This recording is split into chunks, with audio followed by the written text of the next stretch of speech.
আমি আর চালতার ঝালটক একটা আচার, ঝালটক মিষ্টি আচার তৈরি করছি।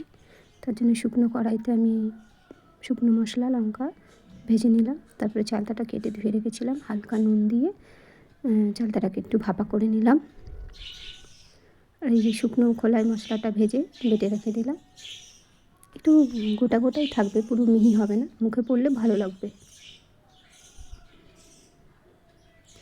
আদা ভাঙা আদা বাটা করে দেখুন। আর চালতাটা ভাপা হয়ে গেছে, দেখুন কি সুন্দরভাবে গলে গেছে চালটা।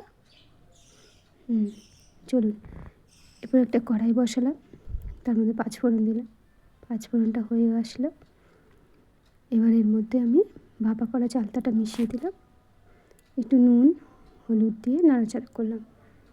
একটু লালচে লালচে হবে, এমন পর্যায়ে যখন চালতাটা আসবে তখন তার মধ্যে দিয়ে দেবো পরিমাণ মতো চিনি।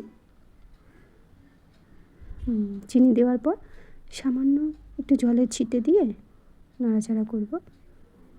দেখুন এইভাবে কিছুক্ষণ নাড়াচাড়া করার পর চিনিটা যখন গলে আসবে, ঠিক এরকম কনসিস্টেন্সিটা থাকবে।